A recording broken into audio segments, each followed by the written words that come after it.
Video শুরুতে যারা দেখলেন সে হচ্ছে আমার ওস্তাদ, মানে কাজের ওস্তাদ। আসসালামু আলাইকুম, আশা করি সবাই ভালো আছেন। তো আজকে ওনার ব্যাপারে কিছু কথা বলি আপনাদের। মানুষ সবাই খারাপ হয় না ভাই, তার ভিতরে অনেক মানুষ আছে ভালো। আমার মানুষের 10 বছর লাইফে আমাকে যদি কেউ কাজ শিখায় থাকে তাহলে উনি এক ব্যক্তি যে আমার কাজ শিখেছে। আমার 50% কাজ হয়তো বা উনি শিখিয়ে দিচ্ছে, কারণ ওনার কারণে আমি অনেক কিছু শিখতে পারছি। আর ওনার মন মানসিকতা খুব ভালো ভাই। তো যাই হোক, আসার পরে কাজটা কমপ্লিট করলাম, গাড়িটা রং করা শেষ। আর আজকে ওনার বিষয়ে কিছু কথা বলি। আমি যখন ওনার কাছে ওনার দোকানে কাজে ঢুকছিলাম, উনি আমার হাতে কলমেও কাজ শিখেছে। তো অবশ্যই ভালো মানুষ আল্লাহ পৃথিবীতে রাখছে। আর আমার চোখে উনি এই মানুষের ভিতরে, আমার চোখে উনি খুব ভালো মানুষ।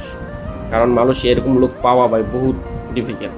আর এই যে গাড়িটা দেখতেছে, মানে সাম্পাল লরি, একদম জাত অবস্থা। তো যাই হোক, জমিদারি ডিউটি করতেছি, একটু পর বসে থেকে কাম করতেছি, তো আবার এই যে কামে লাগলাম। তো আজকে যে যে যে করে যে বাজে আল্লাহ জানে ভাই, একটা কাস্টমার ব্যাপারে কথা হয়েছে, সে কাস্টমার আসবে আর আমার নাম ভাঙ্গায়া এই যে বিলেঞ্জা খাই যাচ্ছে, দেখছেন? কইছে আমি বলে কইছি। যাই হোক, জমি আবার অফিসে বইলাম। তো একটা কাস্টমার আসবে, সেই কাস্টমার ব্যাপারে যদি তুঙ্গ করতেছি, মানে গাড়িটা দেখে তারপরে করতে হবে। তো আস্তে আস্তে উনি 9টা বাজাই দিচ্ছে, এই গাড়ি আইসি ভাই, গাড়ি পুরাত্র। তো গাড়িটা রাইখে রুইখে সুন্দরভাবে কাস্টমার সাথে কথাবার্তা বইলা বাসা থেকে রওনা দিয়েছে। আর বছর একটা বারাং আছে, সে বারাংটা দিতে হইব, সিগারেট খাই যেটা। যাক, বছর দিয়ে দিলাম, আল্লাহ হাফেজ।